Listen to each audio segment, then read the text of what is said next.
Bonjour à tous et bienvenue dans votre JT pour cette édition du mardi 11 avril 2023.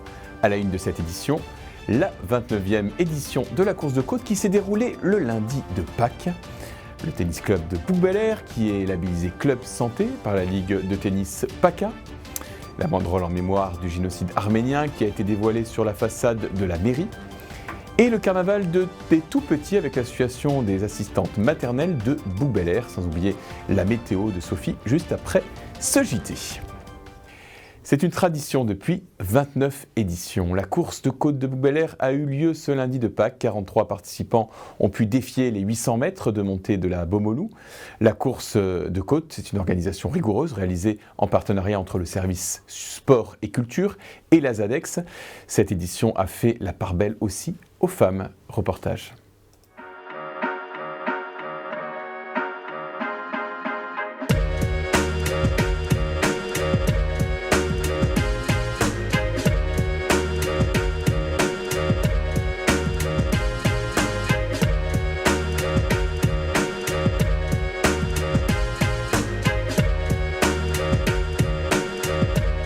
Mon père, il y a plus de 10-15 ans, il faisait de la course de côte sur monoplace.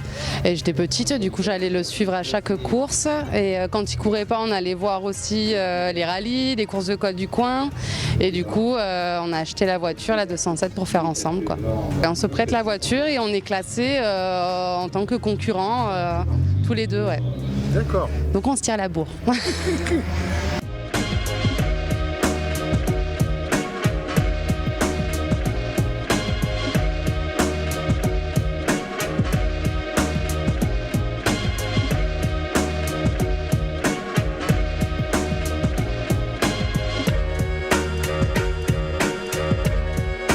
Physique, il faut quand même avoir un petit peu de cardio, comme on dit, parce que c'est pas non plus si simple qu'on peut le penser.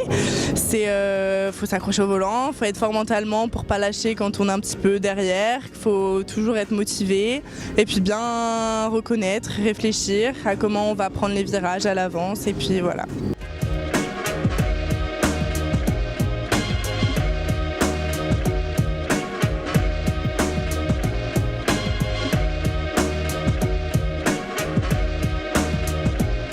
C'est des amateurs, nous aussi, on est des bénévoles, mais on est obligé de gérer ça de manière très professionnelle. On a des conditions à respecter, des conditions imposées aussi par les préfectures, par la mairie, par tout le monde, et on est obligé de les respecter. Et de toute façon, il en va de la vie des concurrents et des spectateurs, donc on ne joue pas avec.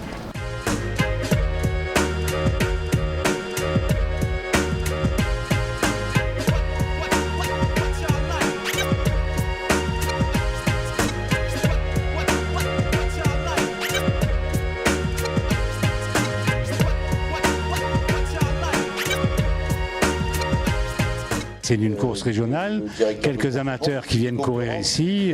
Elle fait 800 mètres, mais elle est très très technique. Donc c'est ça l'avantage, on s'amuse bien dans cette course-là. Voilà.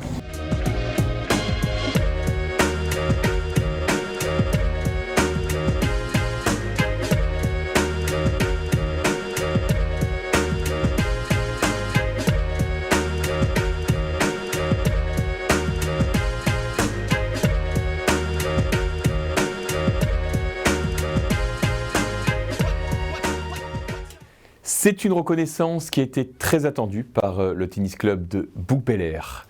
La labellisation comme club de tennis santé, un label décerné par la Ligue de tennis PACA, il consiste à ce que des malades puissent pratiquer le tennis pour mieux guérir de leur maladie.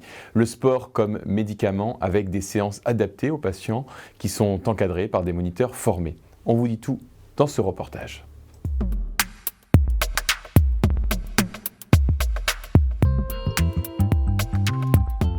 lorsque l'on a des pathologies chroniques du type hypertension artérielle, obésité, diabète, enfin, bien sûr cancer, bien sûr dépression, bien sûr, et il y en a plusieurs comme ça. Lorsqu'on a des pathologies de cette nature, on peut, sur prescription médicale, donc faire des séances de sport, et particulièrement de tennis. Et pourquoi peut-on les faire? Parce que tout simplement, le sport devient à ce moment-là une cothérapie, si vous voulez, à la maladie chronique, au traitement de la maladie chronique qu'ont les patients à ce moment-là.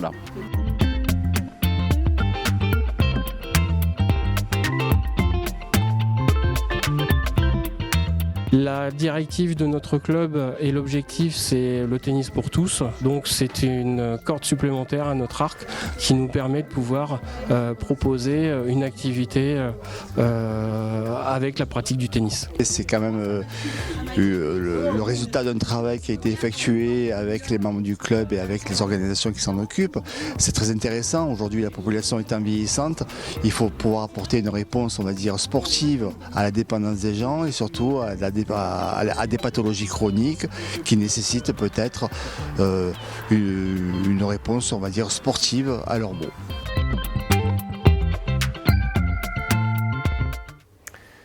Comme il est de tradition au mois d'avril, le maire de Bouc-Bel-Air et le président de l'Aqaba ont dévoilé la banderole en mémoire du génocide arménien de 1915 sur la façade de l'hôtel de ville. Cette banderole restera en place jusqu'au 24 avril, date officielle retenue pour commémorer les victimes du génocide. C'est associé cette année à ce devoir de mémoire la nouvelle consul pour l'Arménie qui siège à Marseille, à peine arrivée depuis 15 jours dans le département. On écoute justement Madeleine Prochian, la diplomate, au micro de Book TV. Actuellement, je suis nommée un consul d'Arménie à Marseille et aujourd'hui, je suis allée ici à cette belle ville de Bouc-Bel-Air pour le dévoilement de banderoles commémoratif du génocide arménien. Et c'est très très important pour tous les Arméniens et pour tous les peuples arméniens et l'Arménie, l'État arménien. Beaucoup de pays sont aux côtés de l'Arménie maintenant et particulièrement la France est une grande amie d'Arménie et tous les actions de la France prouvent ça. Le mois d'avril est la saison des carnavals. Les tout-petits gardés par l'association des assistantes maternelles de Bouc-Bel-Air n'échappent pas à la règle. Dans leur local de la Graciane, les nounous ont organisé le carnaval des petits déguisés pour l'occasion. Musique, goûter et bonne humeur, comme nous le confirme Christelle Kilikini, la présidente de l'association. Comme d'habitude, comme chaque année plutôt, nous fêtons le petit carnaval avec toutes les assistantes maternelles qui ont bien voulu participer et nos petits qui ont bien joué le jeu, les parents, je les remercie. Et aujourd'hui, on a le soleil avec nous. En bref, sachez qu'il reste des places pour le spectacle de Simon Fache à la salle Charles Aznavour. C'est un nouveau spectacle pour celui qui revient à Bouc-Bel-Air. C'est un savant mélange de musique, jonglerie et facétie. Si vous souhaitez assister au spectacle vendredi 14 avril à 20h30, vous pouvez aller sur le site internet de la ville, boucbelair.fr, ou vous rendre directement au service sport et culture. Dernier clin d'œil de ce JT, Richard Lesage a fait le plein pour son concert au château. L'artiste bouquin a pu interpréter de nouveaux titres accompagnés de son guitariste, des titres composés pendant les divers confinements. Richard Lesage a également pu annoncer à son public la sortie de son premier album, vinyle, autour d'un apéritif convivial offert par la municipalité. Voilà, c'est tout pour cette semaine. Dans un instant, la météo de Sophie. Belle semaine à tous.